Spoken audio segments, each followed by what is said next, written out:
The summit this morning is co-hosted by the District of Muskoka and by the Simcoe Muskoka Workforce Development Board and Literacy Network. My name is Wade Matthews, as you can probably tell from the name that's on in front of your Zoom screen. I work with the District of Muskoka in a number of roles. I'm in a unit called the Continuous Improvement Unit. And one of my portfolios is workforce and economic development. And so that's the reason why I'm here this morning. My co-host is Kelly McKenna. She's from the Simcoe Muskoka Workforce Development Board and Literacy Network. She's waving there. That's a mouthful, Kelly, the name of your organisation. We're going to have to come up with a shorter version. So I'm from the District of Muskoka. Kelly's from the Simcoe Muskoka Workforce Development Board and Literacy Network. We're co-hosting this morning's summit with the generous support of the Government of Ontario and the Government of Canada, who provided funding. And I have a number of housekeeping items to run through just very quickly. Feel free to keep your cameras on, but obviously mute yourself when you're not speaking. If you do want to ask a question during the presentation of one of our guest speakers, perhaps you could put that question in the chat. But rest assured that after each of our guest speakers this morning, you'll have the opportunity to ask questions directly to the speaker. There'll be 10 minutes set aside for that. And Kelly, maybe we could put up the agenda just before I begin the land acknowledgement. So I would like to begin with a land acknowledgement this morning, and I would like to acknowledge all of the Indigenous people's lands that we live on. While we meet today on a virtual platform, I would like to take a moment to acknowledge the importance of these lands on which we work, live, and call home. We do this to reaffirm our commitment and responsibility in improving relationships between nations and to improving our own understanding of local Indigenous peoples and their cultures. From coast to coast to coast, we acknowledge the ancestral and unceded territory of the Inuit, Métis, and First Nations people that call this land home. So that's the land acknowledgement. Thank you for that. This is our agenda for today. And the most important point, I think, on that agenda, not the most important, but it's certainly one of the most important, is that 10:50 to 11 o'clock. Just to assure you that I'll keep that to time so that we all get an opportunity to have a coffee break at 10:50. Preceding that, we'll have our first guest speaker, Tom Rugo from CAST Canada, and he'll take us through until around about 10:40, when we'll have an opportunity for Q&A. As I said, we'll have a break between 10:50 and 11 a.m. It may be the case that Tom has more. We don't have enough time for all of the questions that you'd like to ask Tom. So we have left ourselves just a little bit of wiggle room after 11 o'clock to continue the Q&A with Tom. And we will do that for, say, another 5 to 10 minutes if needed. And then we'll invite Mary Johnson to speak from Georgian College. And once again, we'll have a Q&A with Mary. And then we'll invite Karen Pietrangelo from Bayshore Home Care Solutions, and she will speak from roughly 11:30 through until 12, and we'll also have the opportunity for Q&A with Karen. And then from 12 o'clock, Kelly McKenna, my co-host, will take us through a survey that was done with PSW students in continuing education. And then we'll have a discussion on the basis of those survey results, and then we'll have closing remarks and a follow-up survey to remind you, to do a survey following today's summit. So I don't want to spend a lot of time today, but I did, by way of introduction, I did come across this morning while I was having my coffee. I was reading the Toronto Star, and yesterday there was a summit held by the Canadian Medical Association and the Canadian Nurses Association. And it was an emergency summit, and I did come across the following quote from the Canadian Medical Association President, Dr. Catherine Smart, which I really do think sets up today's summit. And this is a direct quote from Dr. Smart. "The real shared experience across healthcare workers and professionals is that the level of burnout is to a point now where it's really starting to threaten the sustainability of the system." I don't think the Canadian Medical Association is one for dramatics. So I think we should probably take that fairly seriously, that both our Medical Association and our Nurses Association are currently talking about the ability of our healthcare system to sustain itself and particularly in relation to healthcare workers and professionals. So without further ado, I'm going to invite our first guest speaker to address us this morning. His name is Tom Rugo, and he's from CAST, the founder of CAST Canada, which stands for Come and Sit Together. Tom has spent the last 20 years working to develop and deliver training and support on trauma, traumatic stress in social work and healthcare workplaces. In developing this material, Tom was often holding what he calls listening sessions, where folks spoke openly about their work, about their stress and their trauma. And these sessions developed organically, and leaders in healthcare quickly saw the benefit of these to their employees just from the fact of being heard. Now, during the pandemic, Tom has listened to over 800 LTC staff in listening sessions, small group talks, where employees are invited to frankly and openly talk about their workplace stress and trauma, coping and not coping. They talked about their COVID experience and what traumatized, stressed, or motivated them. And so I'm going to welcome Tom to the virtual microphone so that we can hear his insights, lessons, and reflections. Tom, over to you. Thanks very much, Wade. And your quote really does do a good job of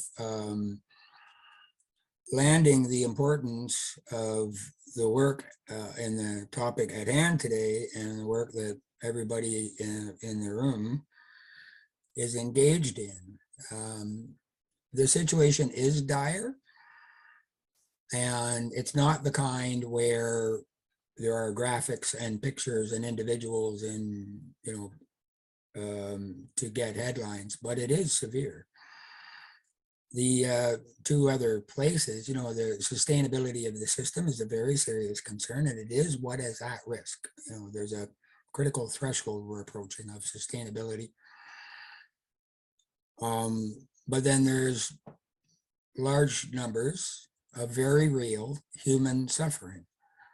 And that's in the residents of the long-term care facilities and the aging at home processes, as well as the staff, the inner conflict, the stress and trauma, much trauma, a very complicated, nuanced trauma that people are suffering. And we're going to talk about that today. So I'm very impressed that people, Wade and Kelly and the organizations and the funders for doing today, and your effort to be here. If at any time, if I use a word you don't know or want to clarify something, please put it in the chat window. And for my speech today, it isn't so much a speech of a traditional keynote, so to speak. It's more, I've collected some thoughts that I find might be helpful from my career doing this kind of work. Some reflections about the COVID threat and risk that need to be identified to have today's discussion.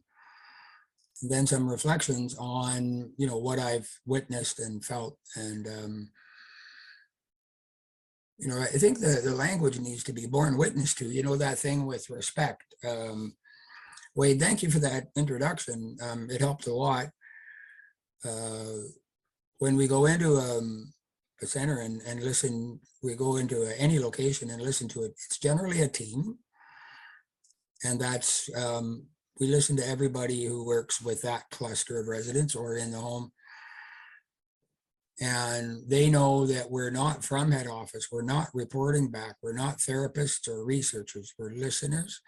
We value, validate, and reflect. In terms of value of the session, feeling heard is part of it. It's the biggest part. But what often happens, and it's glorious when it does, is solid ideas are cross-pollinated among the existing team. And when that happens and we reflect that and then encourage them to communicate more, it's quite something. So when they share with us, they know it's in a perfectly safe space. We've done some, I think the smallest group we did was 3 people. It was a night shift. And we've done several one-on-ones, and we've done 5 or 6 for management, which is a very different ball game. So the first thing I want to say is, today's summit is specifically about PSWs. But I do remember the first cluster of listening sessions we did. There were 2 people talking about what they were doing just before lunchtime to get ready. And this was at the height of the lockdown. And this unit, this team had had some severe traumatic losses, and we were in full gowns, booties, masks and shields, full lockdown in a setting with 7 feet apart and all that. And they were talking about what they did to get ready for lunch. And the routine they had, the reason that was fun in this setting was that they had a song to help them remember what to do. Well, the song evolved into a bit of a dance, didn't it? And the dance sort of spread out, and the energy spread out when these 2 people were getting ready for lunch. Well, here's what you need to know. On that team, one of those workers was a recreation worker, and one had just been parachuted in. She had been an admin. And that didn't come up during our conversation about getting ready for lunch. It was everybody, all hands on deck. And that's just a comment about who we're talking about today. You cannot talk about nurturing and retaining PSWs without talking about nurturing and supporting the entire team. I'm sure you know that, but I wanted to say that out loud. So I want to tell you a short story. About 15 years ago, I was traveling around the province, developing and delivering workshops, like Wade said, and I got a phone call from a woman in Toronto, big housing agency, wanted me to come down and talk to some senior managers. Good, I can do that. So I sent her an agenda. Oh, she liked that. And away we went, and I go down there, and I'm being introduced at the beginning of the day, and I'm thinking, dang, there's a lot of senior managers. There's a lot of senior managers in this room. I hadn't heard her clearly. They all worked with seniors. I was like, dang, I've never worked with and supported frontline workers that work directly with seniors. Now, what we were talking about is workplace stress, communication, definitions of trauma, and we were able to translate it. And she knew about the agenda. But it caught me off guard, and it was fun. So I did the only thing that made sense. As soon as the woman that hired me left the room, I think right after the first break, the full day session, I turned off the projector. I went and sat on one of the tables with the folks, and I said, oh, I turned off the microphone and set it down, and I said, okay, tell me what you guys do. And we did that for a significant amount of time. Tell me about your job. I needed to understand so I could reflect better. And that was my start in working towards, working with seniors, retirement, long-term care, and palliative care. But the listening piece was first. So then it started to burgeon and grow. And I called a friend of mine, she's a music therapist, works at many long-term care facilities. She arranged some interviews with me, and I interviewed a woman one evening named Debbie right after that session there. She'd worked at a long-term care setting somewhere near Port Hope or Trenton, and she had been doing it. It was her chosen career. Now, remember at this time, I'm just the average guy. I haven't delved into the mindset of the people that choose to work in long-term care yet. And I did a lot of listening sessions. We did 7 or 9 specific listening sessions with folks who work in long-term care. We went into one place, retirement, with lots of independence, limited independence, much help. And then the top floor was basically long-term care. We did a session on every floor. When I interviewed Debbie on the phone one night, I basically said, well, tell me about your job. Why do you do that? How is that for you? And that's, I tried to figure out how long ago it was, but it's 12, 14 years ago. I don't know. What struck me was the pride that she felt and passion in her work. Now, I had worked with youth and addictions, so the workers are looking at positive change. Family systems, Ontario Works, change, positive change. So the assumption is, what sort of positive change is there when people are failing and towards end of life? She said, Tom, in her life, when she's able to bring comfort, dignity, and solace to these people, she's proud. And she started to talk about the people that she got to know and the lives that they'd lived. And it moved me. She was calm, strong, and passionate, and did not want a different job. Bringing comfort, dignity, and solace for these individuals in their failing years was to her literally like a calling. Quite moving. The strength and the foundational nature of her passion. I've since communicated with her and thanked her. I've told that story many, many times. It's important. I don't think any of that information is new for you, but it's important for our framework today. And I love telling people, especially people like my dad. He's 1,000,000 years old. He's paid a lot of tax money in his life, and he likes to hear good stories. So comfort, dignity, and solace. Now, I'm going to talk for a minute about some COVID-specific information, and then come back to the stream because it's relevant to where we are. One thing to remember is that I invite everybody to remember the February, March 2 years ago when COVID was first coming on. We didn't know what was going on. And there's masks, it's going to last 2 weeks. And then people started passing away, and then it became very real. Do you remember all the, for about 6 months, it was quite urgent and unknown. People weren't going out. You remember we all washed, well, apparently not everybody did, but there was a thing about washing your groceries when you got home and don't touch things, and that ebbed. And people thought maybe, in August that by that September, things would ease up. And we had the second wave, and then we had Delta, and then we had Omicron. By the way, the first fall, that next wave was absolutely predictable and known in the science. It was going to happen. I knew it was known.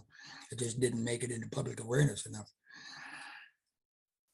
So let's talk about how that was in the long-term care sectors and the caring for aging folks in place. Is that the entire industry was sort of thrown for a loop in two different ways. Now, COVID risk is different. An entire generation, particularly of Canadians, have grown up without any large-scale existential threat. Now, I'm old enough that I remember being in grade 1 with an air raid siren. It would go off, and we were all taught to hide under our desks and put our hands over our heads. Here's what you need to know. Me and my friends and my siblings knew that if the air raid siren went off, we were going to die. We knew that. And we grew up, in the papers, the Cold War, the threat of annihilation. And when I was a child, the Second World War, Korea, were still very much in our awareness. And, so the idea of large-scale existential threat. And people from other countries live with it a lot more. So the idea of something you can't see might kill you, and you have to do all these things, and it might kill your relatives, and you might unknowingly carry something that could kill other people. And we don't know that much about it. Remember, at first, there was no vaccine. And the chaos was urgent. The threat was new. A lot of people didn't know what to do with it and had a lot of inner conflict about it. That's fact. So that's the COVID virus threat is one thing. The next thing is and there are two separate things to pay attention to in your mind. The lockdown and the restrictions and the protocols for safety and what they did in terms of your ability to do your work and live your life and what they took from you. Now that's where we're going to go back to. So that's one thing. The next thing is the way that the information about the threat and the lockdown and the restrictions, constant change, right? So there's three distinct things there. There's the threat from the COVID virus itself. I don't know, somebody here has experience knowing what severe trauma being intubated is. Most people don't seem to grasp that it's horrendous for anybody. And so there's that threat and carrying it and giving it to others. And then there's, the lockdown restrictions and inconveniences. And then one of the most important things is the way things would change, how often, and in unknown ways. The last bit there is because of lockdown protocols, a lot of normal communication channels and support channels weren't just compromised, they were eliminated. There's some really nice writing and research about the casual interactions. They call them, the general word is hallway conversations, but it includes, lunch break, and just bumping into people in unstructured ways, hugely important towards workplace nurturing and development and communication. So if you can imagine, each unit is not allowed to be off the floor, so to speak, or out of the home. That happens. So those are some things to think about.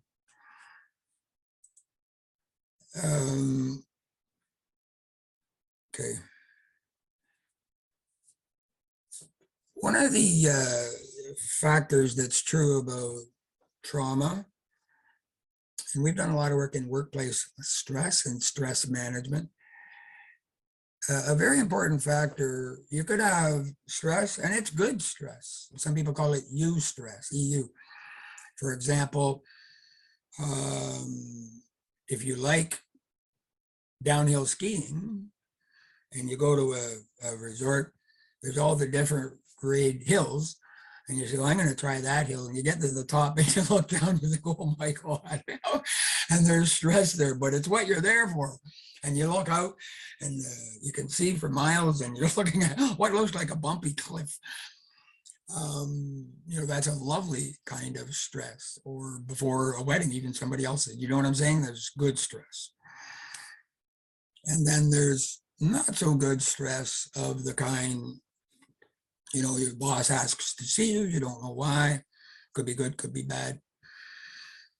Notice a lot of this has to do with unknowns and expectations. But when you're working in the picture that we are, and you can be exposed to in your workplace various types of trauma and trauma exposed, here's the thing to know. One of the things that takes stress into traumatic stress is lack of control. Trauma specialists talk about this a lot. If shit sorry, we didn't talk about swearing, but if things happen to you and they're outside of your control, it ramps everything up. It's like a threshold event. This is stress, this is stress, this is stress. When it's out of your control, that can move it into traumatic stress. So let's reflect all of that back to the PSWs and their teams. And let's think about what that means from the passion. Now, when my partner and I traveled the first time, it was at the height of the pandemic. We went into a long-term care setting, large place, where the teams were in crisis because of losses and several factors. So the management did something they thought made sense. They brought in professional therapists and psychologists by Zoom. And I'll try to be diplomatic here, but let's just say, I can say with real confidence, it did more harm than good. Now, I invite you to reflect on that for a minute. 6 or 7 months into it was about 8 months in. So it started in March, it was the next January. And there had been a period of severe loss in the one building. There were 3 towers, 3 stories each, but 3 or 4 towers. And we went in, and the change that they had been going through since March, most of it had come through emails and maybe video meetings. When the help arrived and the people talked in big words and alienated them, delivered information without, they just guessed what would be helpful to people. It actually was, it had a very negative effect. So they brought us in and we went in to listen. We did 4 or 5 sessions a day for 3 days straight.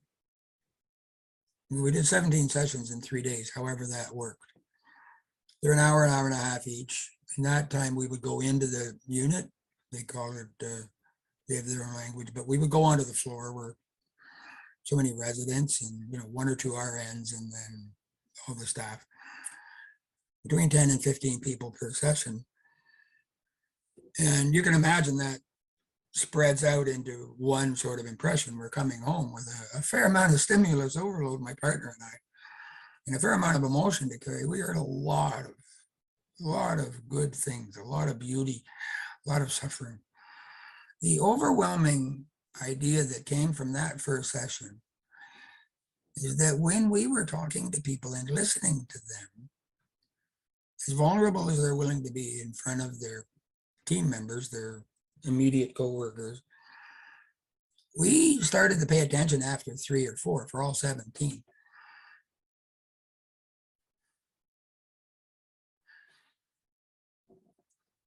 Nobody, not a single person. So 17, we talked to between 150 and 200 people. Not a single person mentioned personal risk in 3 days. Not one. Almost to a person, the risk was their ability to properly care for their residents was taken away from them. 1 email at a time, 1 Zoom message, 1 poster, 1 poorly communicated phone call. The ability to take care of their residents was taken away from them basically once a week for 7 months. They were livid, they were traumatized, they were angry, they were hurt, there was inner conflict. By far, their biggest concern was to care for the residents. And again, everybody blended. Everybody was doing everybody's job. It's just the way it was, except for meds, which of course makes sense, right? And one of the most traumatic things, and Wade, your quote at the beginning was dead on, adding human suffering. Think about this. One of the things that the people there were carrying when we went back, we often do that, do a session, people talk, and then they sit with ideas, they reflect, we come back and draw out more. Very productive. One of the things that we heard, and one of the largest unspoken tragedies of the pandemic is that people, the seniors, were passing away, but not from COVID. And everybody on the unit is doing their best in following all of the provincial regulations. But due to lack of human contact, lack of people just sitting together, being together, people were passing away from isolation and loneliness. Now, that's a generalization that needs to be discussed. And I believe the people in this room know what actually happened. And for me, one moment I won't ever forget, she said, you know, we were talking about this in one of the units, one of the listening sessions, and she said, yeah, we know when they quit eating. And then the room went quiet and everybody nodded. If that's not a tragedy, you know, that's, so they're carrying and watching this. Do you think they wanted to get some help by Zoom and learn about it from an email? Not really. So what is that to do? Let's take a deep breath. I'm going to take a deep breath. And if you're doing it, let it out however you want. I like to open my mouth and wiggle a bit. I learned that from a video from Israel. Wiggling after you do a deep breath, it works. It's the science, you know. Thank you. So in the listening sessions, by far the largest stress and trauma that we heard about was the lack of ability to care for the residents. Now you know why I told you that story about Debbie, right? Comfort, dignity, and solace. This is why they're there. The next things they talked about was risk to team members, their coworkers. Next, they talked about risk to family. The woman I work with has a mind like a steel trap. She remembers things so well, it's scary, especially for this old guy. And on the way home, we couldn't think of one person who mentioned personal risk from COVID. Now, they did get a little angsty about needing to stay in hotels sometimes and missing their family. That was hard. They had to choose work or family. So, but they chose work. Interesting, eh? And another factor, something you know that people like Debbie, people that we're supporting here, the entire teams, you're looking after somebody 5, 7 years on a day-to-day basis. You know, you're 5 out of 7 days a week. And one of the phrases that is very common in these discussions is, you know, we'd be working and somebody would say, I got to go. I have to go to the toilet, Mr. Johnson. Change somebody, dress somebody, feed somebody, and you can become attached. I'm not telling anybody in this room something you don't know, but that attachment and then the types of losses we're talking about and the threats we're talking about is COVID specific. The next thing to isolate is what I just talked briefly about earlier, is change fatigue. If what I'm doing needs to change one more time, I'm going to lose my mind. And I'm being very polite. I'm being very polite. If over all this time, change after change, you know, and then you learn this protocol and they change it next week, no explanation. This is urgent, do this or you're fired. If you do that, you're fired. Change, you know. And sometimes the changes make sense, sometimes they don't. But where it comes to play is, why should I invest in learning this new protocol? Why should I invest in doing it when it's going to be wrong next week, right? And also, the overwhelming feeling in many of the sessions was, can I please just do my job? Can I please just do my job? Please. So directly down now, the story about the two wonderful people with the song and the dance, literally to get ready for lunch, the rec worker and the admin worker. Everybody's doing everybody's job to the point where it's allowed. When we talked, we only had 2 or 3 questions we used to crack open discussion. We didn't lead discussion. We didn't learn. We didn't deliver lessons. But one of the questions we asked was, what do you do when you're feeling depleted? And it was really fun because when we're on, sometimes they're random groups, but when we're actually on a floor, in a unit, in a neighborhood, whatever it's called, when we would say, what do you do when you're depleted? What do you do for support? It was really fun because often people in the room would look at each other, right? And start to smile and giggle. And they all had routines. The teamwork was so uplifting. It was energizing. It was, what's the word for hope making? Big time. They do this, they do that, and they text each other, right? One of the, in terms of, day-to-day stress, one of the things we talked about was the conflict. You're at home, maybe you've got COVID, but you're at home and you're not working, and texting to make sure your team is okay. Can you separate from work? Can you have 2 days off? Yeah, but I got to check with Linda on Sunday morning, find out how so-and-so is. So that was a conflict that hung in the room like a terrible piece of beauty. They care so much about the team members and they care so much about the residents. It's hard to have 2 days in a row off, or if you do 7 on 3 off, that kind of thing. Many of them just worked constantly rather than take a day off at the height of the pandemic. Many of them just went in every day. So in terms of traumatic thresholds, one of the themes we heard was in the long-term care settings is when the funeral home was no longer allowed to come in, they had to load their friends or the residents into bags, bright orange bags, write COVID on the outside.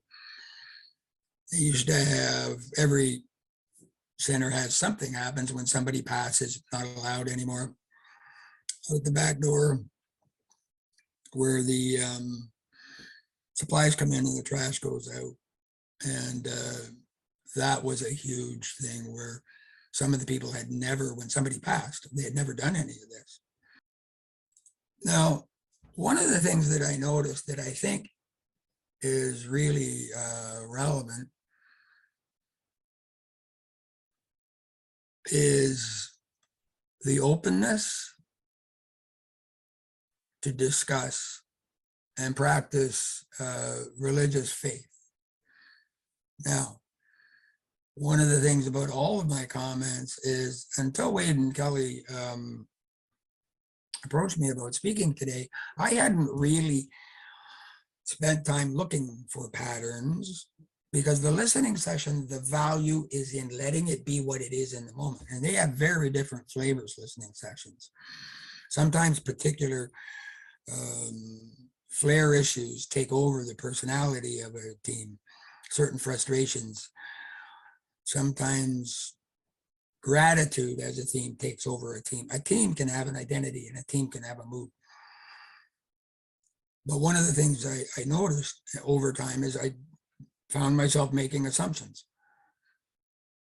People with an active faith that involved prayer often appeared to me, in my non-scientific way, of faring better.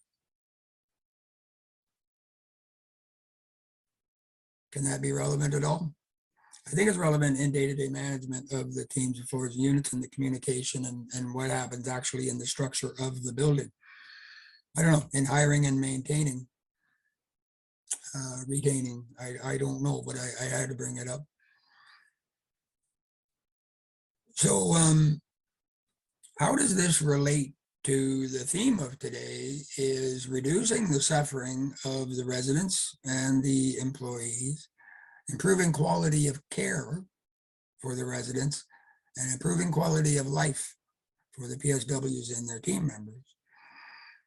I think that there's a lot of places that I've talked about that you as professionals can say, well, maybe I could do this, and maybe I could do that. So I'm going to reflect a little bit on one more thing, and then I have a section in my notes here. It's called, if I ever lost control and actually gave advice, this is what I'd say. So I have some notes, but I do want to touch on one thing and then maybe open the floor for questions. When are we supposed to open for questions, Wade? 10:50, if that's possible, Tom. Oh, perfect. Yeah, so it'll be like a minute or two early, and I invite everybody to think about your questions and turn on your cameras soon. Actually, let me make a correction, Tom. We're supposed to have our break at 10:50. So why don't we go up till 10:50 and then come back at 11 for questions? How does that sound? I don't have a question, Tom, but one of the things that struck me this morning was us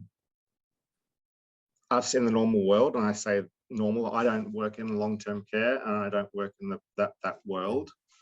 So we're all talking about the end of mask mandates. We're all talking about the end of COVID in the way that it has affected our normal lives over the last 2 years.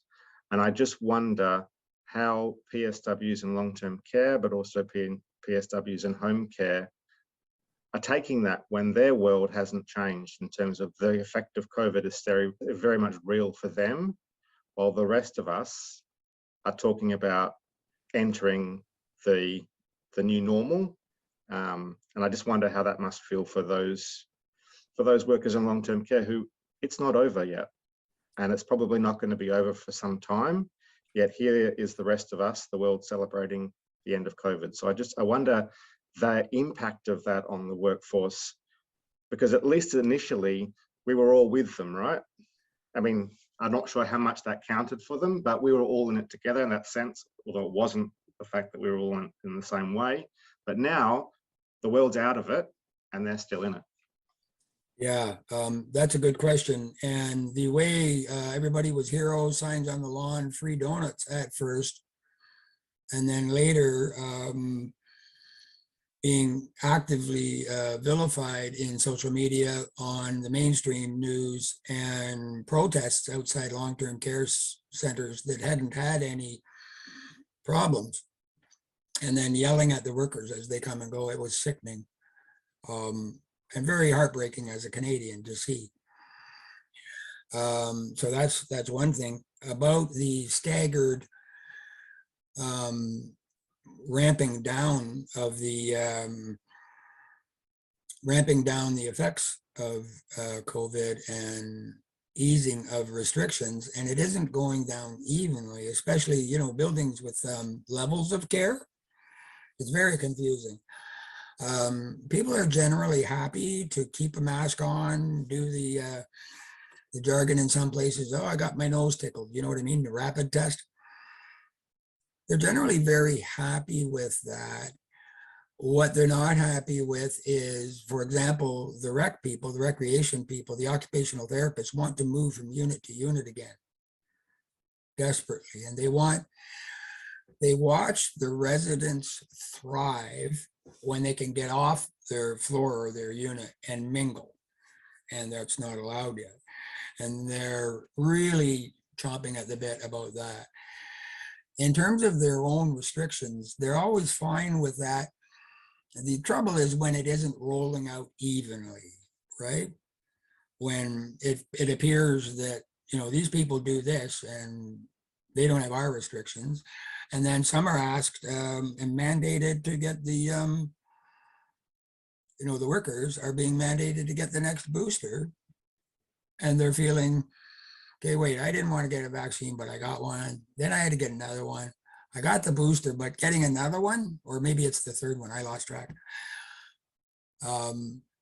It's the lack of rolling out evenly. Doing extra care for the residents is always fine, right?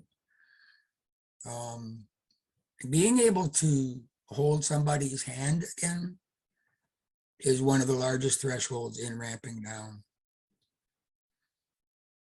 I don't know if that answered your question, but.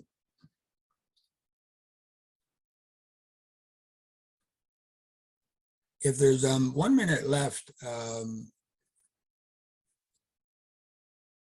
something I didn't touch on in terms of stress, direct stress, in my memory, in my perception, and I'm very confident that one of the largest sources of stress is lack of consistent communication. You would have heard that in my speech. Lack of well-crafted emails that change your life. Lack of understanding in all the changes that come down. And basically, management communication 101. But we developed a workshop years ago called Communication for Trauma-Exposed Workplaces, Communication for Stress. You know, it was that kind of thing. What's necessary for good communication? And what people are feeling now is that, and of course, and it's very natural, feeling unheard and unvalidated. We had 3 people pass away and nobody said jack to us, you know, 3 orange bags and nothing from management. Now, what I knew was that in management, somebody was off in stress leave, somebody else was off on COVID, and the guy who used to be charged of making sure the garbage takeout was in HR. So it carries on. So if you want to keep people, nurture their immediate managers. You want to get people, it's another discussion. So we're at 6 minutes past 11, so we've gone a little bit over time, and that's fine because we did allow for that in our planning. But I'd now like to welcome Mary Johnson to this morning's summit. Mary is the Director of Continuing Education and Corporate Training at Georgian College, and she's going to be talking today about some training and funding options available to employers. Mary, thanks for being here with us today. Well, thank you very much, Wade, and a big thank you to you and to Kelly for inviting me to share some information and answer some questions today. I'm really happy to be here. I did prepare some slides, so slightly different approach than Tom, but before I share them, just a couple comments. Just Tom, really enjoyed your thoughts, and I loved how you're just really open about speaking about emotions. I mean, I got a bit teary-eyed when you were speaking, and gosh, when I think back on the past 2 years, I can't tell you how many times I've been teary-eyed reading the newspaper, or I think about a time early on in the pandemic when I was walking with my now 7-year-old son. I think he was 5 at the time.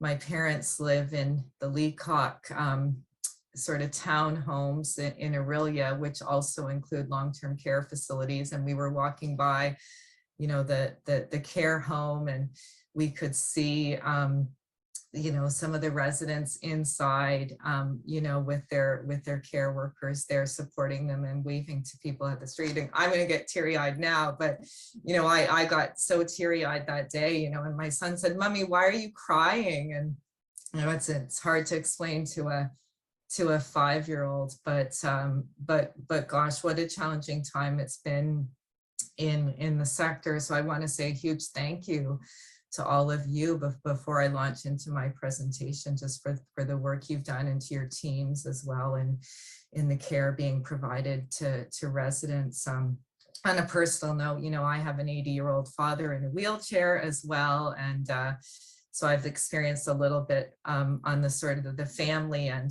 too. My parents were just at the point of looking for home care when the pandemic hit. They had been exploring some options, and then the pandemic hit. They just felt that they couldn't bring someone in at that time, and so delayed their care. That was, really hard for the family and for them. And then after, when they were vaccinated, did settle on some home care, and then that's been challenging too, to find the right fit for them and their home and what they were looking for, and then retention too. I think they're on their 4th, I think, home care worker now. So it's all working out well, and they're very pleased. But just thought I'd share some personal thoughts and some experience, because I think all of us have been we all have older, excuse me, older, either it's your parents, your grandparents,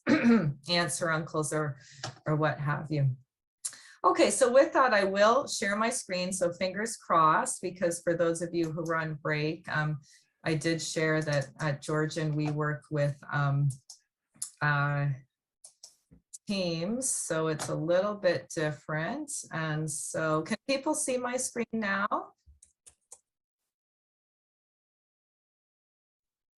Yes, we can see that, Mary. Yeah, okay. And I'm trying to get it to play. And interestingly, it's in a different format this time. I may have to share it just in this format if that works okay. We can see it well. We can see the Get Ready to Experience Georgian slide that you've got up there. We can see it well. So if you want to just go through the slides, maybe that way, that might work. Is it moving now though? It's not moving, is it? No, it's not moving. Now it is. Okay, here we go. Now. All right, good. Perfect. All right, well, we'll leave it in this format just so I don't take more time.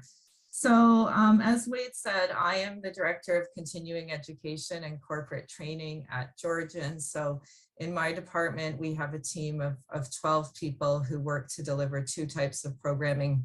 One is continuing education programs, where individuals sign up to take short non-credit training on a wide variety of topics.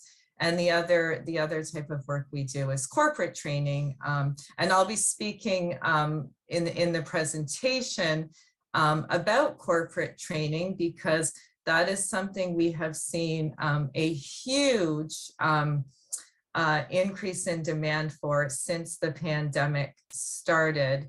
That on our corporate training side, with requests from hospitals, long-term care homes to deliver customized training for their staff.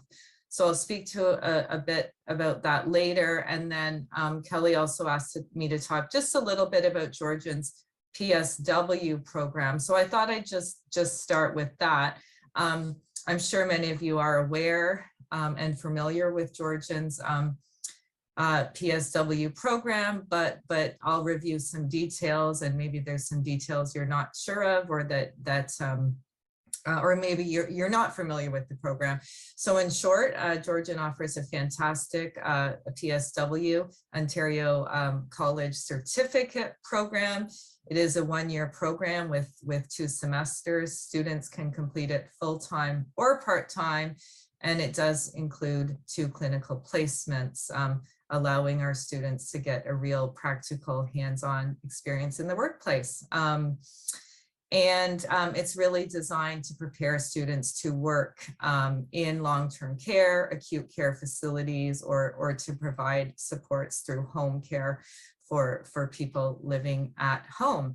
I have included a link to the program page on Georgian's website here, and I can send some of that to Kelly afterwards too, if people are interested in some of the links. We have multiple locations for our PSW program. Again, not sure if everybody knows, but Georgian actually, our main campus is in Barrie, but we do have multiple locations throughout the region. And the PSW certificate program is offered in Barrie. Students can start in Barrie in either the fall, winter, or summer semester. We also offer the program in Muskoka with a fall start, in Orangeville with the fall start. Owen Sound has the 3 starts, just like in Barrie, the fall, winter, summer, and South Georgian Bay, which is the Collingwood campus, has a winter or a summer start.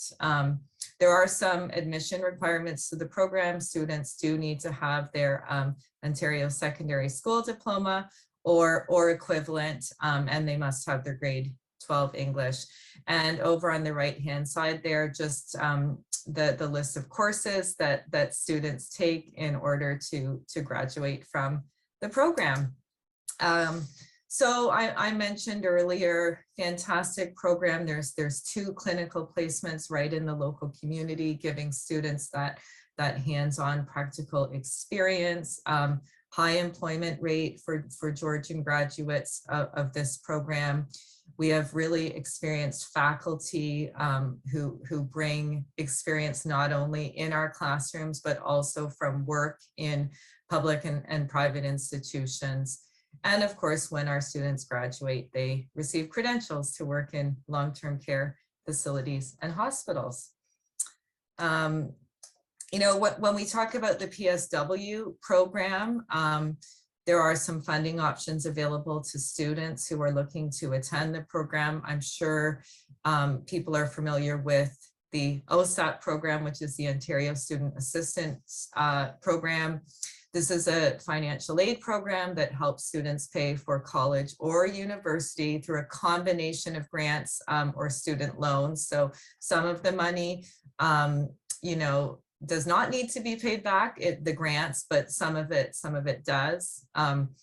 OSAP can help students pay for tuition, books and equipment. It can also help for living expenses for full-time students and childcare for full-time and part-time students. So if there are students who are looking to, say, take the PSW program and are interested in OSAP, we do recommend that they start the application program at least 8 weeks before starting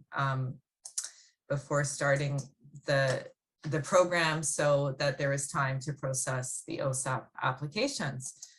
Another wonderful program that can help with funding education is a program called Second Career. This is an Ontario government program that helps people who have been laid off get skills training they need to move to a new field of employment. And it can provide funds up to $28,000 to help students pay for, again, tuitions, books, even transportation, basic living allowance to a maximum, as well as childcare. Because we do know that for people who have children, it can be very challenging to find the time to go to school, and so this can help pay for childcare costs. If people who are interested in this, you know, we do have career case managers at our career and employment centers at Georgian, and those case managers can help people interested in this program walk through the process. And I have included a link there too. And like I said, after this, I can send Kelly some links too that she could share with you.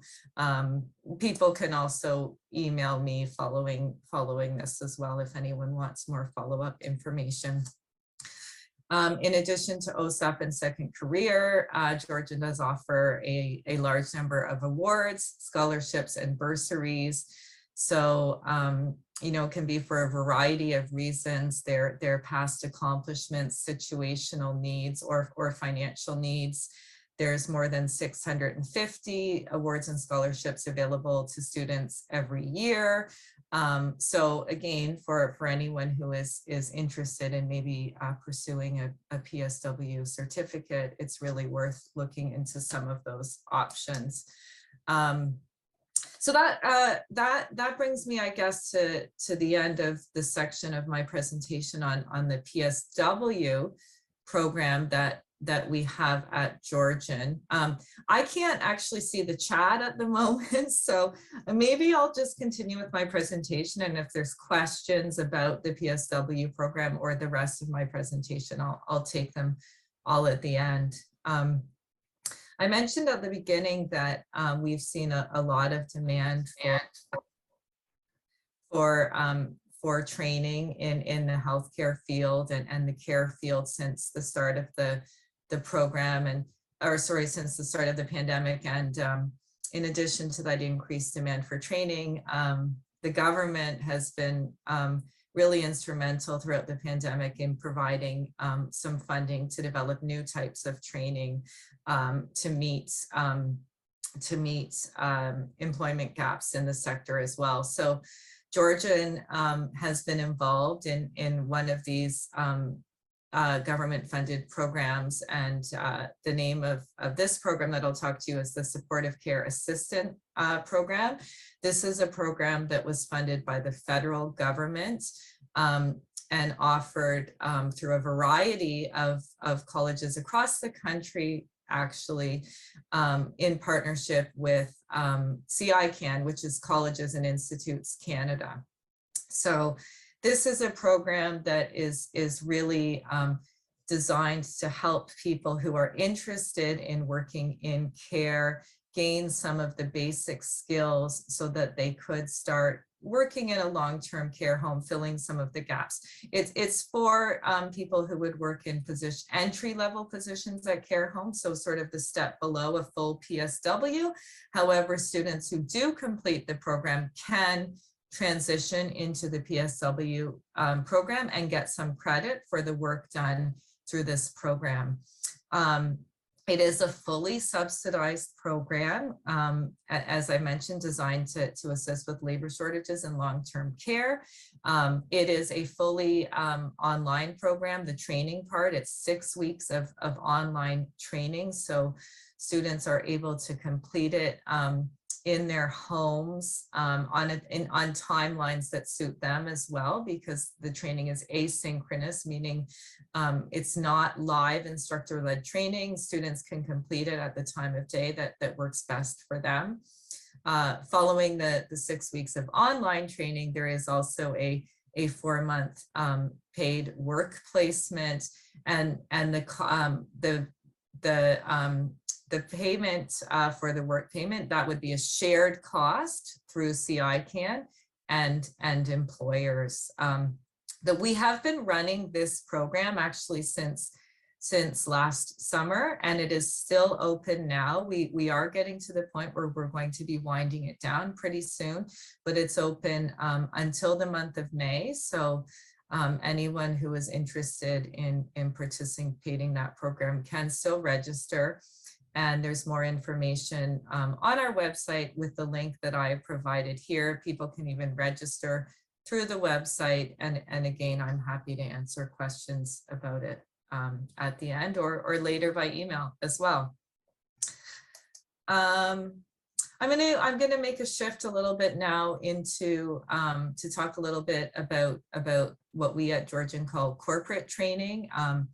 Corporate training is really customized training to meet workforce needs. So at Georgian, we work with a large variety of organizations to do training for their employees. Really, we work in all sectors. We do training for manufacturing organizations. We do training for municipalities. We do training for school boards sometimes. And really, you know, how it works is we work very collaboratively with the organization who has reached out to us to design customized training that meets the needs of that organization. At Georgian, we like to say that if your organization has a training need, then 99% of the time we are able to design training to suit your needs. To do so, we pull on the breadth of academic experience that is available through all of our academic departments at Georgian. So you can imagine Georgian's quite a large institution. So we can pull on and leverage the academic excellence of all the various faculty from across the college. The great thing about corporate training is that it's very flexible. And so we can design it in ways that work for organizations. So, you know, we can pick dates and times and delivery methods that work for the people completing the training. The training can be in person or it can be online. And when it's online, it can be synchronous, meaning people complete the training all at the same time, instructor-led training. Could be through a platform like Zoom or through Teams, or it can be asynchronous training where students can complete the training on their own schedules. If early morning works best for them, they can log on and work independently in the early morning. If midday works best, that's great. Whenever works for them, they can complete the training. So a lot of flexibility there. And the length of the programming can really vary too. We sometimes do training for organizations that's half a day long. They might just have a need, you know, I want to bring in some of our staff to do some training on communication. Really just needs to be a couple hours long. We do that type of thing. Other times when we work with organizations, they're looking for something much longer, and we might have programs that run, you know, 20 days in total. Usually it wouldn't be 20 days in a row, obviously, because our students are students who are working, but maybe it's 20 days spread over a year. So really a lot of variety, just depends on the needs of the organization, as I said. So a little more detail about the corporate, you know, the type of content that we can deliver is really almost unlimited. It very much depends on your needs. So throughout the pandemic, we've had a lot of demand for corporate training in specific PSW and care skills. So just some examples of topics are things like professionalism, preventing trips and falls, infection protection and control, feeding, and lifts and transfers. But you know, that list could be much bigger. Obviously, those are just a few examples. We also have done quite a bit of training on mental health topics, because you know, so many people have been impacted by the pandemic and the work that they do, and it's taken a toll on mental health. So, you know, we can do training on things like self-care, building resilience, stress management. I mean, Tom also talked about coping with grief and loss. We have delivered sessions on that topic as well. So again, lots of different content there. You know, and if we wanted to move away a little bit from the specific PSW care type skills, you know, we can also design training on a large variety of other topics. Something else that we get quite a bit of demand for are what we would call general management skills. So things like coaching for success, how to sort of work with and coach your employees to better deal with the demands of their jobs, diversity and inclusion, which of course has always been important, but I think is even more important in 2022, developing effective teams, communicating for access. And like I said, those are just some examples, but really the content is almost unlimited. There are funding options for corporate training as well. I would say the biggest opportunity for funding for corporate training, and some of you might have heard of this, is the Canada-Ontario Job Grant.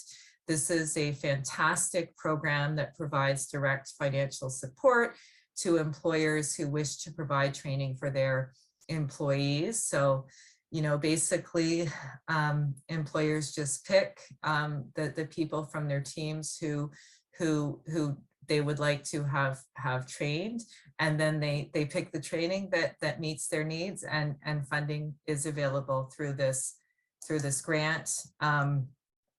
The cost of the training for those who do get the Canada-Ontario Job Grant is shared, so the employer still has to pay a portion of the training.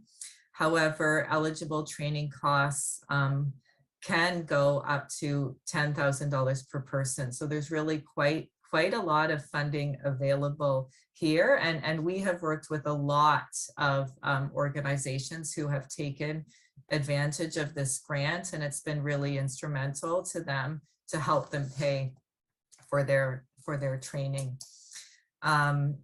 And I have included, again, a link. I will also send Kelly a flyer specifically about the Canada-Ontario Job Grant, because I just can't tell you enough how fantastic it can be to help employers and pay for training.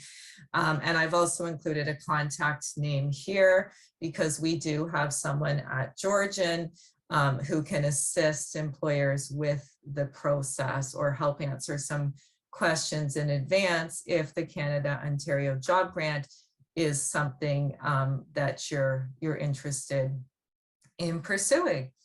And I think that actually takes me to the end of my presentation. I'm very happy to answer questions now about either the PSW program at Georgian that I spoke about at the beginning, or about corporate training. I've also put down 2 contact names here. One is Jennifer Law. Some of you might know her. She is our PSW program coordinator at Georgian, who is really, you know, the expert in all of the content related to the PSW program.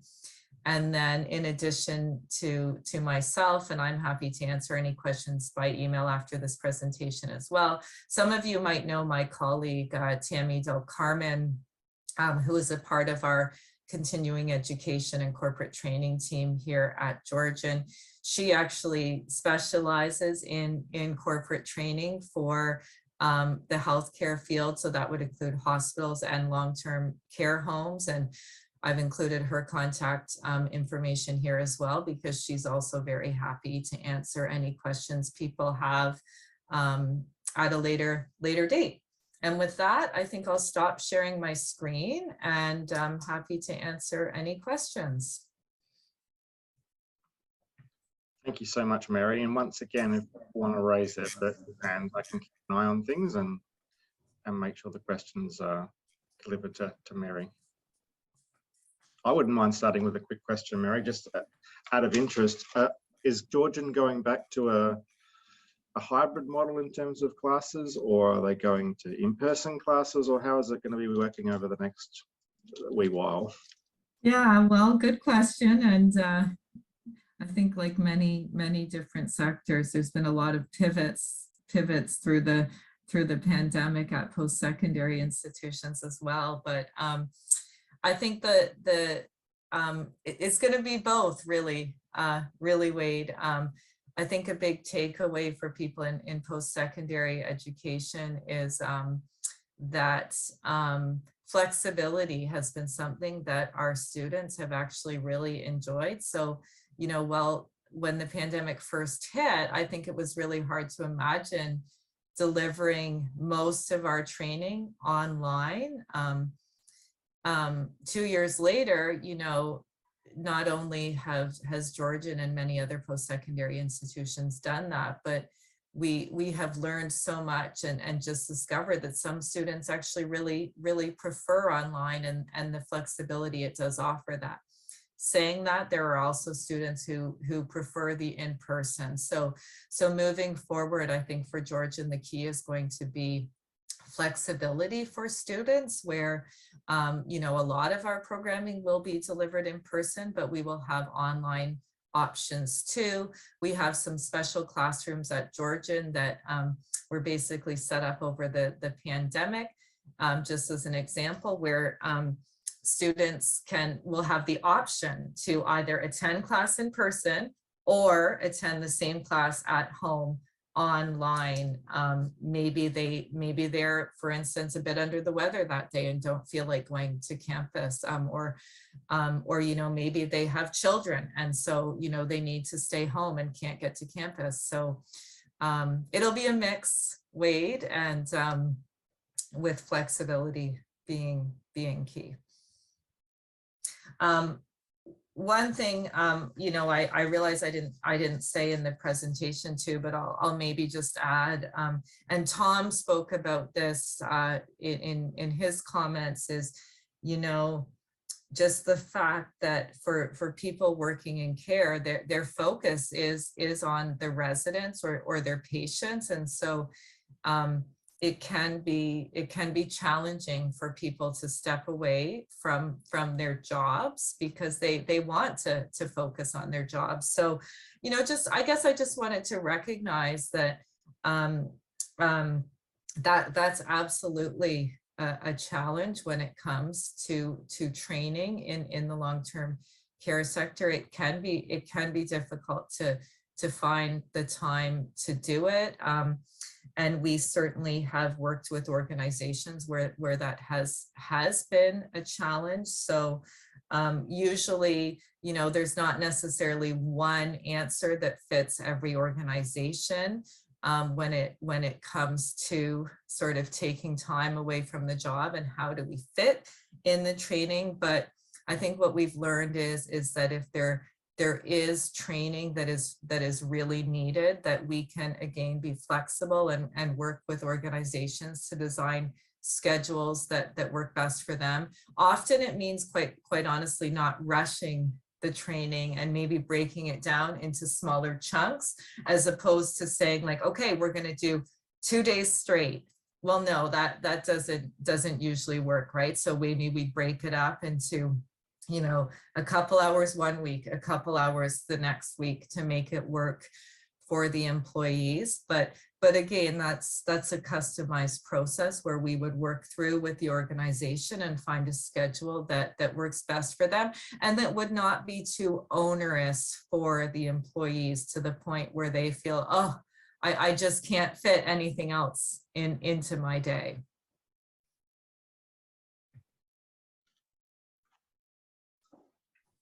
Thanks, Mary.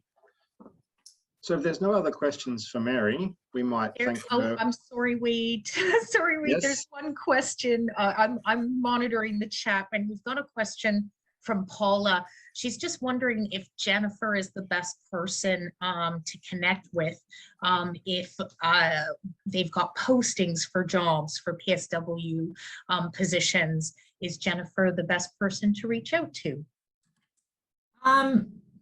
Yeah, on that one, probably not, Paula. I'll put my email address here in the chat and people can email me directly. We do have like a co-op and career department at Georgian that really works very closely with our students to assist them both with co-ops and placements during their education at Georgian, but also helping with helping them find employment upon graduation. So I can certainly connect people with that department at Georgian following the presentation if anyone wants to send me an email. And Paula, apologies, that does include, you know, things like job postings.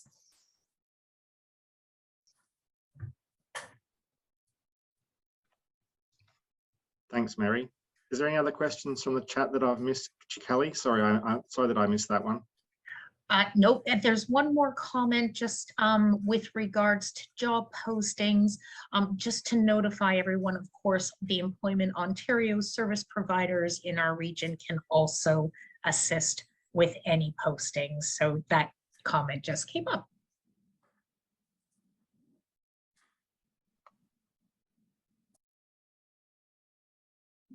Okay, that's great. Teresa, that wasn't you putting your hand up, was it? I was actually going to write something in the chat, but I can just say it as well. I was just going to mention that the South Georgian Bay Ontario Health Team, on their website, they do have a space where jobs can be posted as well for the region. So that's what I was just going to type in there. So, and I think they have like a little sign in when you go to the web page to be able to post any of the jobs there as well. That's what I was going to put in the chat, but sure, I'll just say it. Save me the time for typing. Thanks, Teresa. And do you want to put that? Did you want to put that link in the chat just in case people wanted to follow it up? Sure, absolutely. That'd be great. Thanks, Teresa.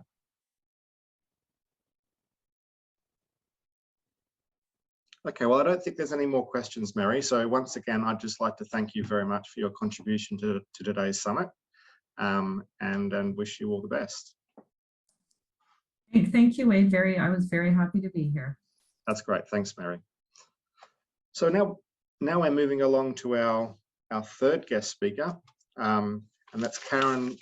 And Karen, I hope I've pronounced your last name wrong. I'm going to give rightly. Sorry, I'm going to give it one more go. Karen Pietrangelo, is that correct?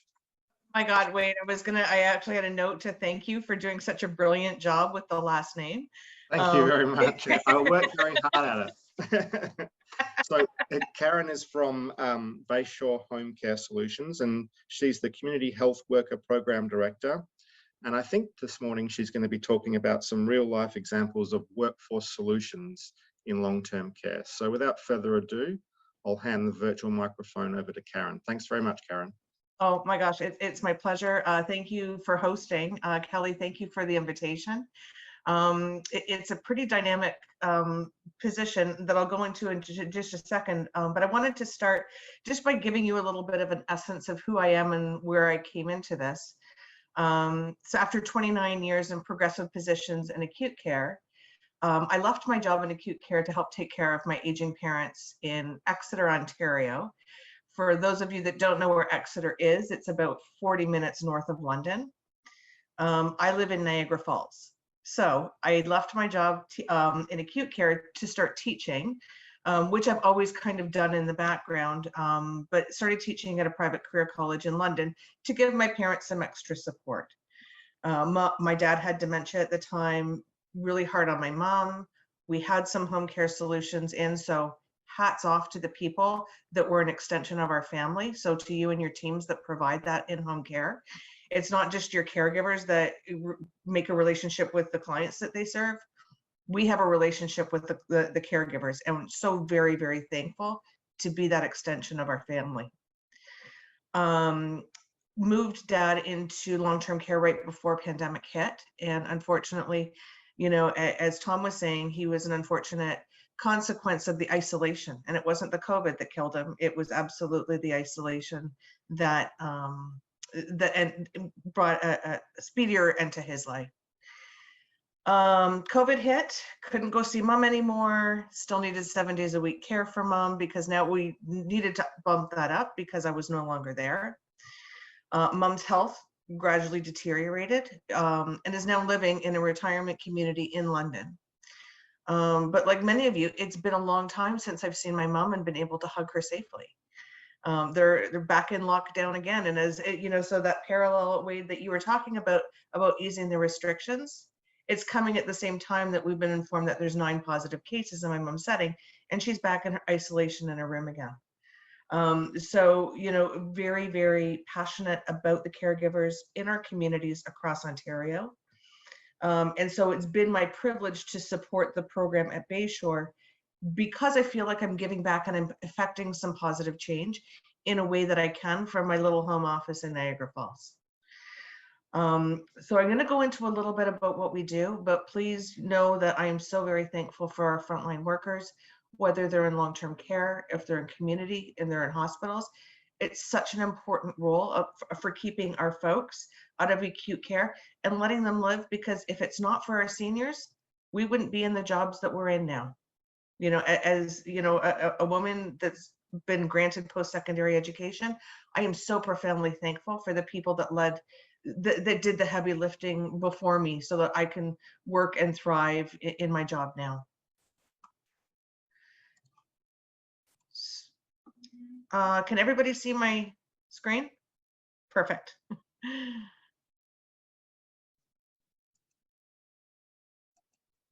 Oh, there we go. So just to give a little bit of background about the community health worker program, and if I'm going over time, Wade, just flag at me, because I hold faculty positions at both McMaster and Mohawk, and I can talk forever like an educator. So initially it was developed to address the provincial-wide shortage of unregistered care providers in community.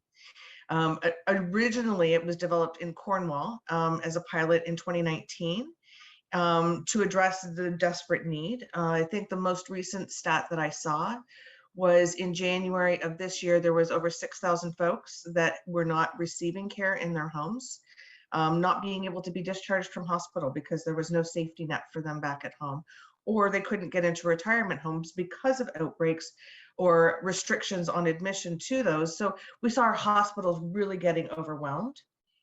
Coming from an acute care background, I have a really heightened awareness of how we need to make sure that this system continues to run effectively, because the strokes and the heart attacks and the car accidents don't stop.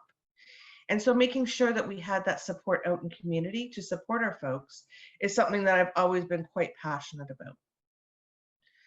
So moving forward, so it started as the pilot in Cornwall. supported by our funding agencies in Cornwall. And then the Ministry of, Ministry of Labor, Training and Skills Development announced the rollout funding for innovative solutions to workforce problems. We based our pilot program, and I say we, I was not part of the program at the time when they applied for the funding through the ministry, but they used that model along with support from our home and community support service networks, which I think maybe at the time were the LIN. They keep changing their names, so I'm not really sure who the agreement was with, but they supported training a different class of healthcare worker, predominantly focused to work out in community. And our main kind of target was to provide assistance for anybody that was displaced because of the pandemic, or maybe in precarious work situations. That we see it. People that work in hair salons, the restaurants, they've all been very, very impacted by the pandemic. And we designed this program to reduce barriers to education. I'm going to go into that just a little bit, and it's very much the same as the supportive care assistant program, but Bayshore has taken a little bit of a different position on this. So the interesting part of this is that we hire these folks right from day one. So the day one of them starting theory, they're in class. We've partnered with an accredited private career college that it's synchronous learning that they take part in, but we pay them as employees right from the first day of their theory. The theory, which is also interesting, is all done remotely because we don't need to live in a geographic area that's close to an academic institution to take part in this, which has allowed us to embrace folks from across the province of Ontario in terms of meeting the needs, because you could live in Exeter or you could live in Crystal Beach or Grand Bend and you still need care, and you're somebody looking for work in that community. So we're developing local based solutions for local problems. So the online theory focuses on knowledge and skill, but we also have regular touch points that happen on a weekly basis with the branch human resources department, with their educator that's located in the branch, so that they establish that relationship with the new employee right from day one of their theory learning. So they feel like they're a part of their local organization, even though they may be in class with folks from Thunder Bay, Ottawa, and Niagara. Following the successful completion of that 6-week component, we transition them into their local branches, where they're given some skills days to do some hands-on learning, where they're able to practice on a mannequin, how to transition somebody from a bed to a wheelchair, support somebody, transitioning in or out of the shower. So that series of hands-on training are done locally in their branches. So once that's completed, we actually mentor them with a clinical provider, whether that's a PSW or a highly skilled community health worker, and they're mentored one-on-one for a period of time. That's not necessary.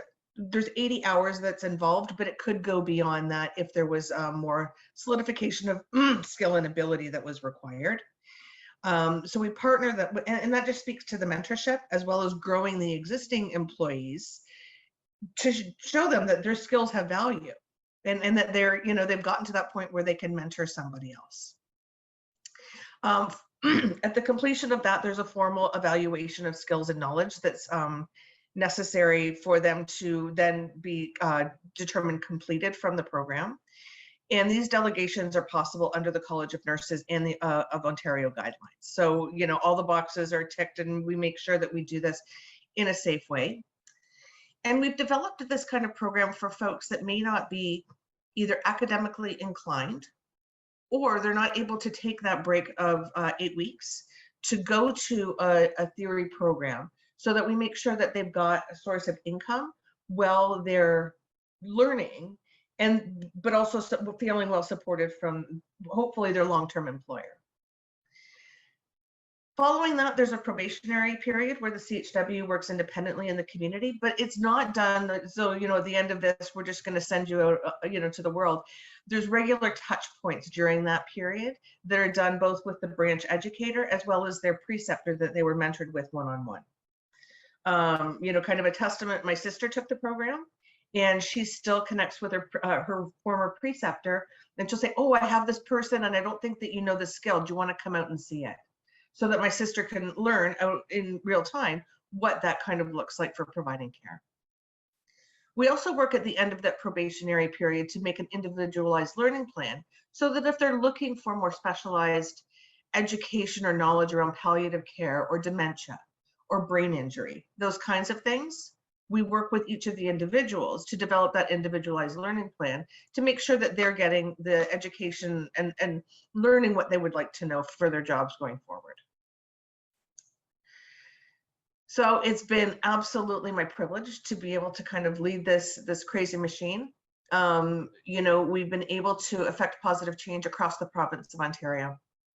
And, every area across Ontario has been touched by Bayshore's home care support system, because Bayshore is a national company and we have branches virtually across the province. We've been able to target recruitment in difficult to service areas like Manitoulin, Rockville, and St. Jacobs, where normally they were smaller populations, but with our targeted recruitment strategy, we've been able to fill those care needs in some of those more rural areas. And back to just, we're providing local opportunities and local solutions. I always kind of find this interesting when we look at some of the folks that come to our program, predominantly female. And with this ministry funding, we are accountable to report back that on specific groups of folks that are entering the program. So predominantly women, 82% come from either women, racialized backgrounds, Indigenous people, or folks that were recently displaced due to COVID. The majority of our applicants are coming from community support services, retail, service industry, healthcare, and food services. And some of these folks, they've been working in, the cafeteria at a long-term care home, or they're a cleaner at a hospital, and they want something more. They want to be out, and because we're focused out in community, we have that bridging potential so that we can support that transition. Oh. I'm just going to pause it for 1 second. Was it supposed to autoplay? The best laid plans in technology, right? We constantly are surveying our employees to make sure that we're paying attention to anything that might be niggly and that we can make better for them as they go forward. One of the folks that responded to our survey, her husband had just passed away from ALS. And she was so incredibly thankful for the home care that they had received when he was aging in place, or when he was, passing in place. She had the knowledge and expertise to provide care, and she just didn't have that formal kind of education or that certificate. And she's so happy in her role. One of the best decisions she's made in a long time. And she's happy with knowing that she's making a difference in other people's lives. The second one's just an audio clip that we've just recently gotten from one of our recent graduates in the London area. So I think that it's no better testament than hearing their own words. Oh, sorry, give me 1 second. I don't think I optimized it for sound.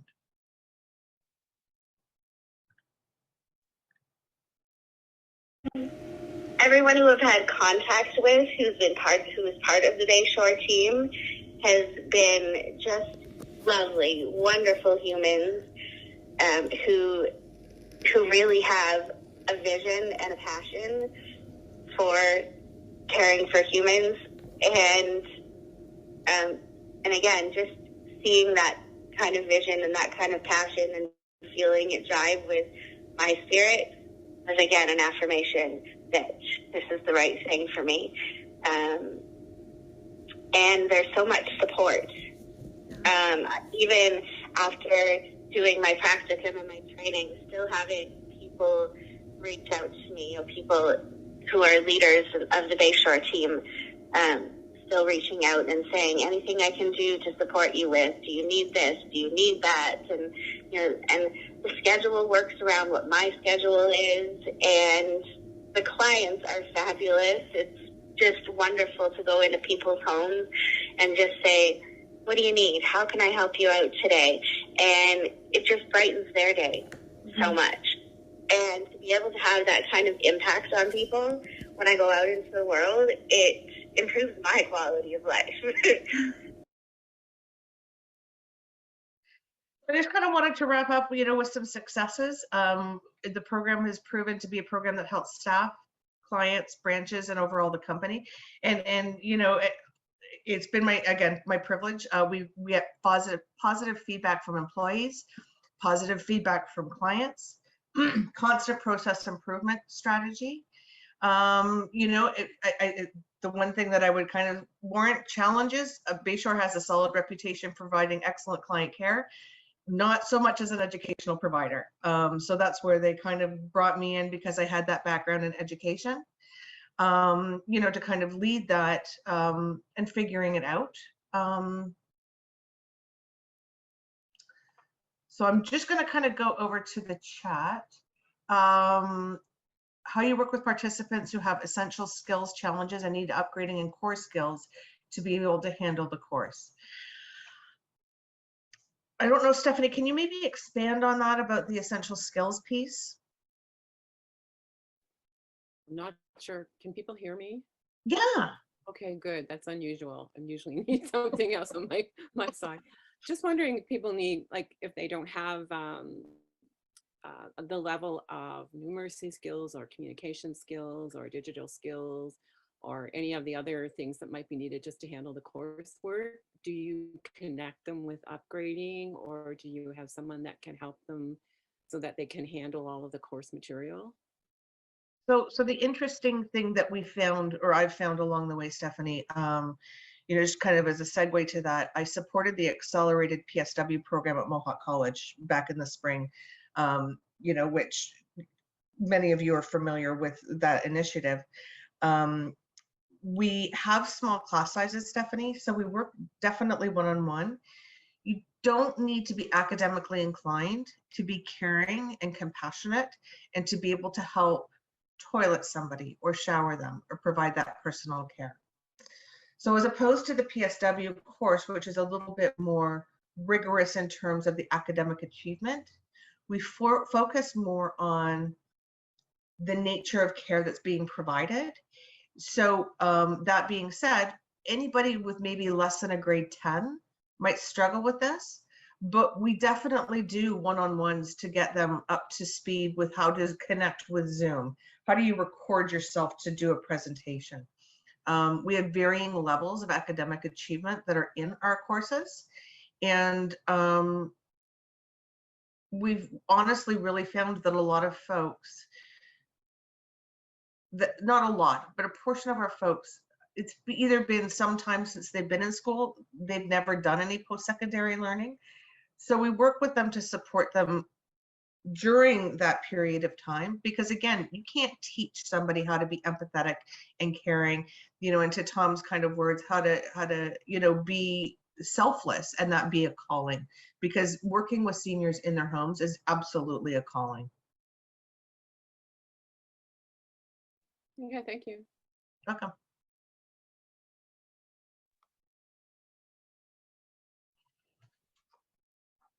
Any other questions for Karen?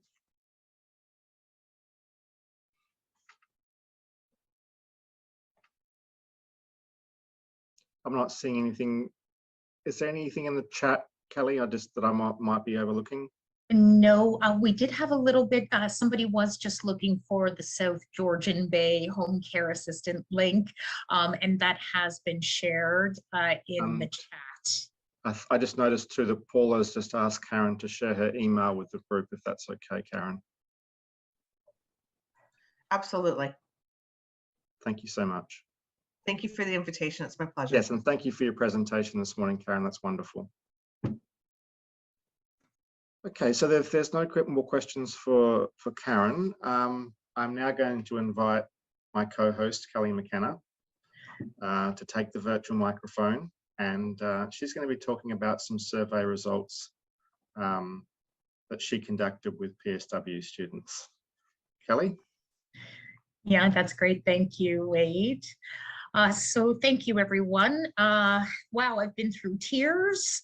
I've been inspired, and I think I will have a second career after this. So thank you, everyone, for sharing your very insightful experiences and learnings with us today.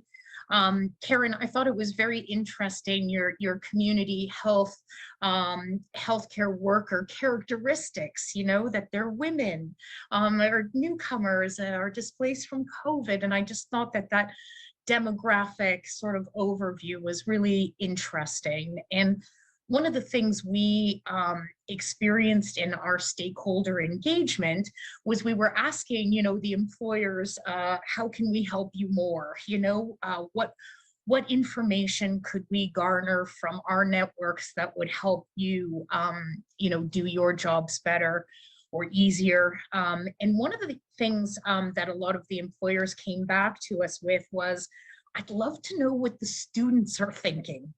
Like the people, the kids, the students that are in education right now, what are they looking for in an employer when they graduate?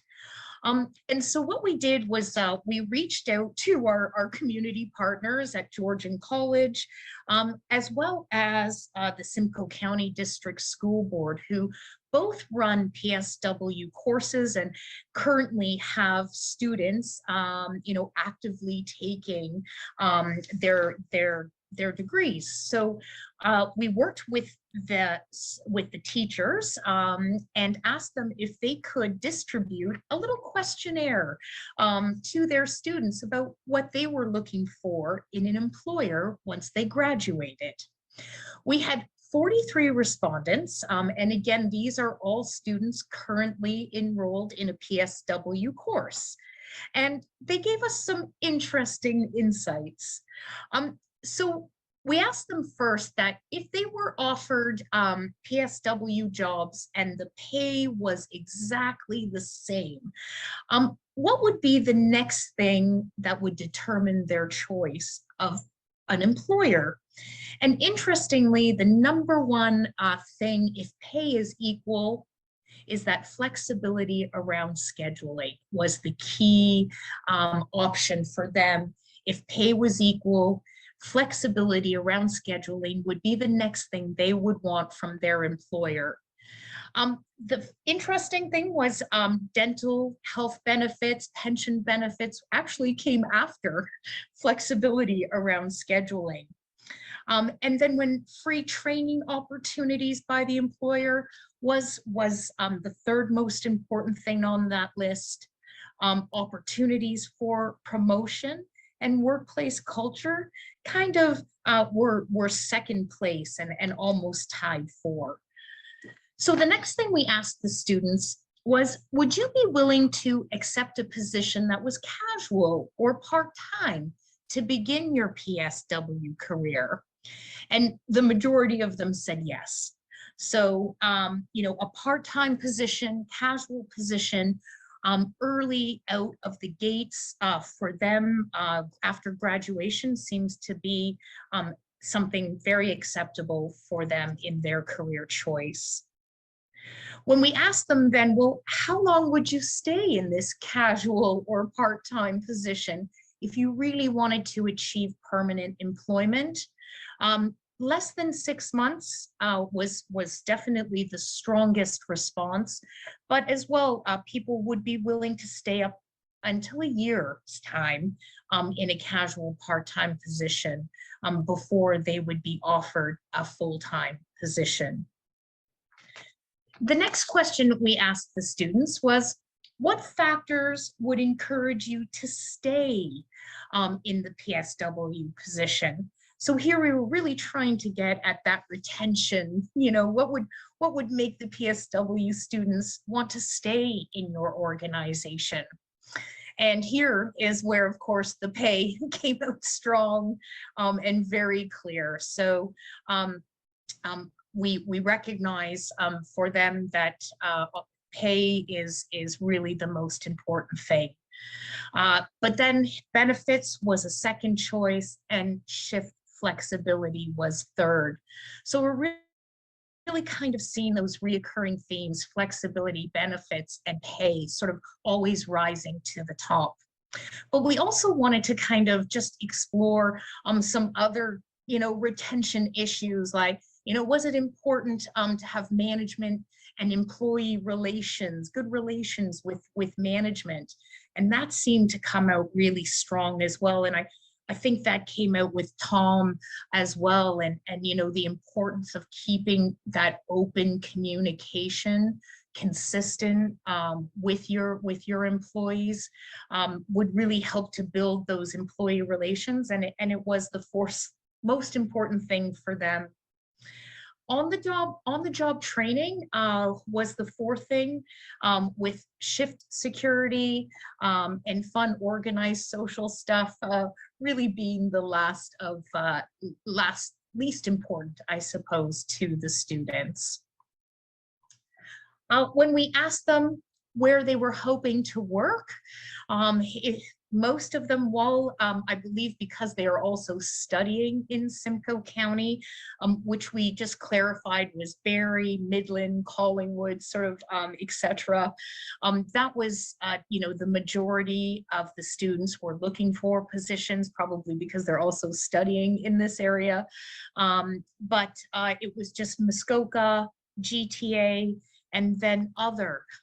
So interestingly, that is really sort of going out of province, was some of the responses we got there. So yeah, just a little interesting discussion with the students, some insights into, what they're looking for in an employer. And we thought that would be helpful for you as employers and as you're going out and recruiting and retaining your workforce. Some of those insights might be helpful for you.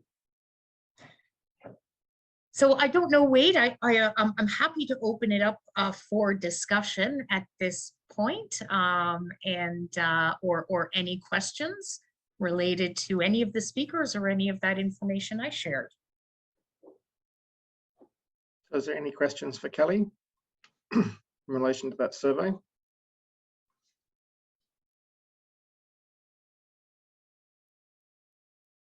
I'll share those results too with everyone, and of course all the slides as well after today's session.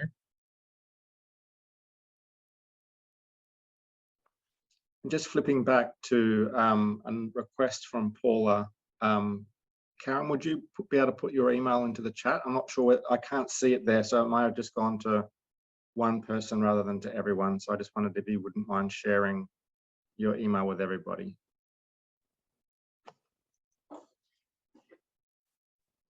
I'm seeing lots of thumbs go up. It's always a good thing.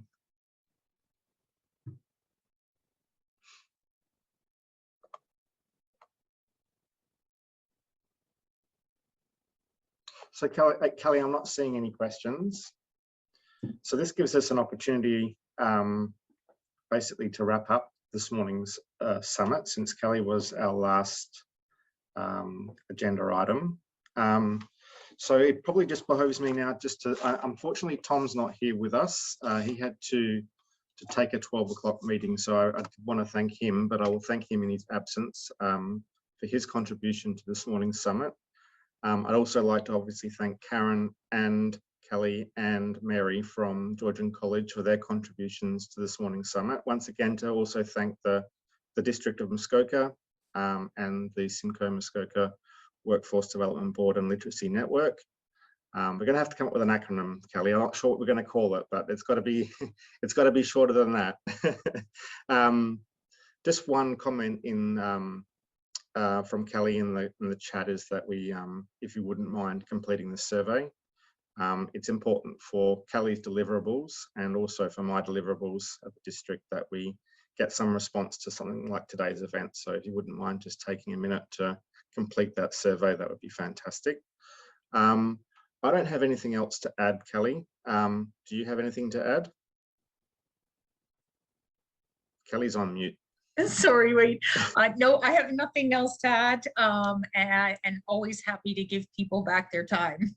Yes, but I would like just to, if anybody wanted to ask any question in relation to anything that they haven't had a chance to do so today, please feel free to put your hand up now. And Kelly, I just wondered whether or not we could maybe put something together in terms of some of those connections in the chat to various people's emails. Would you be happy to do that for the group today? Yes, absolutely. Like I said, we'll follow up with the presentation slides and connect you with our keynote and guest speakers today. That's wonderful. Thanks so much, Kelly. And Tracy, you have your hand up. Yeah, I just wanted to say that I really enjoyed today. It was very interesting and full of information, and thank you very much. Thanks, Tracy. So, so I'd like to just wish everyone a good afternoon now, and thank you for attending this afternoon summit. And I hope that the sun continues to shine, and sincerely that employers in long-term care have taken something from today's session. It can help you in terms of recruitment and retention. So thank you very much, and have a wonderful day.